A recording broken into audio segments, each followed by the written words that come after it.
If you knew what I discovered in my roommate's diary, you would understand why I'm recording this video at 2 a.m. with my eyes swollen from crying. I should never have read that, but now I can't look at her the same way anymore.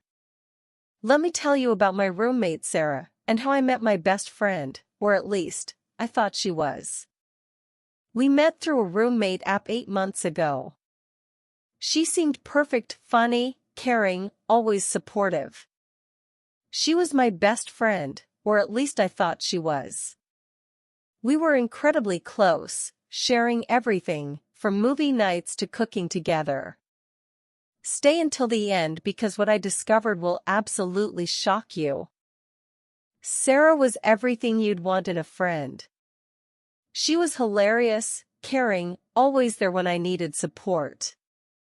Our routine was perfect. We'd watch movies together, cook dinner, share every detail of our lives. When I went through breakups, she was the one consoling me, bringing me ice cream, telling me I deserved better.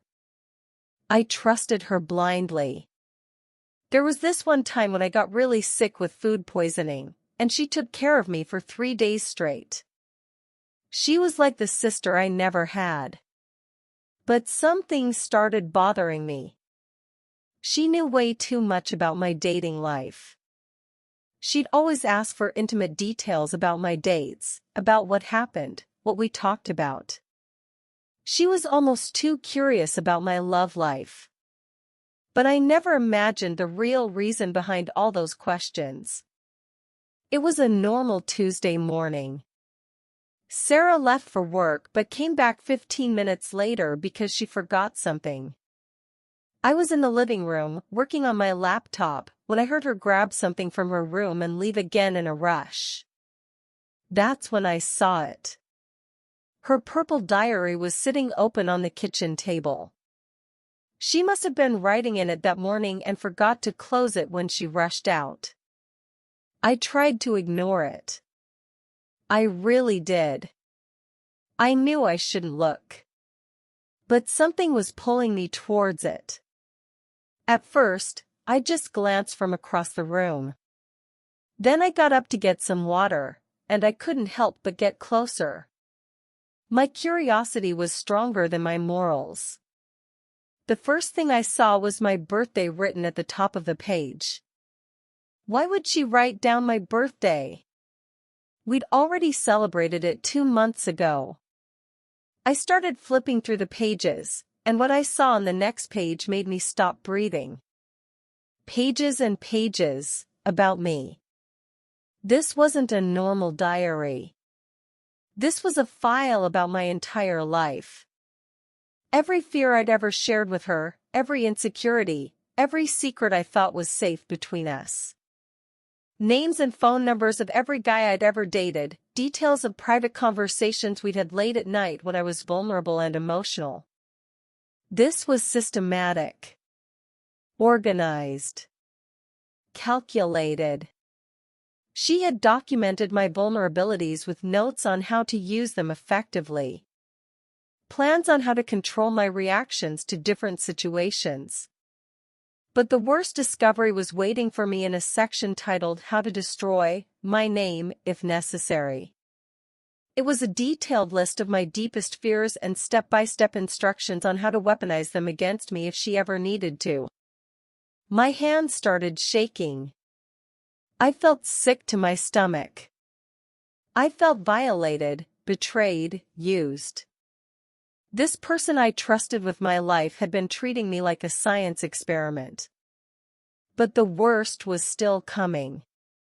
The final section was titled Project, My Name, and what I found there destroyed any remaining trust one had. She was documenting everything for an anonymous blog. Every intimate story I'd shared, every embarrassing moment, every heartbreak, she was profiting from it. I recognized the titles immediately. Stories that sounded way too familiar because they were mine. My most private moments were being sold as entertainment to strangers on the internet. She had photos of me without my permission. Screenshots of our private conversations. She was literally selling my pain, my struggles, my most vulnerable moments to drama websites. And there was a list titled Next Targets with names of other girls. I wasn't the only one. This was her business model. I collapsed right there on the kitchen floor. My best friend wasn't my friend at all. I was her content. Her meal ticket. I was nothing more than a human experiment, a source of drama for her to monetize. I had two choices: confront her or run away forever. I decided to confront her. I spent hours pacing around the apartment, my heart racing, rehearsing what I would say. When she came home that evening, acting completely normal, asking about my day with that fake sweet voice, I knew I had to do it. "Sarah, we need to talk." I showed her the diary. Her face went completely white, and then her first reaction was pure denial. "How could you read my private diary? That's such a violation of privacy. Can you believe it?" SAG was trying to turn it around on me. She was trying to make me the villain for discovering that she'd been exploiting me for months. I kept pushing until she finally broke. "Okay, yes. I documented some things about our friendship. It was just to help me remember details. But I didn't let her get away with that lie." "What about the blog, Sarah? What about the money you're making from MY stories?" That's when her whole facade crumbled. She admitted it. Every word of it. "I needed the money, and your stories are just so dramatic. People eat this stuff up. I never used your real name." As if that made it better. As if using a fake name somehow justified turning my trauma into her profit. The screaming match that followed will haunt me forever. I called her what she really was: not my friend, but my predator. She stormed out, slamming the door behind her, and I was left alone, completely destroyed. Sarah moved out the following week. She never apologized.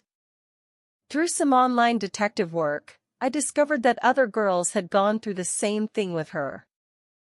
Her blog was eventually reported and taken down, but the damage to my trust was already done.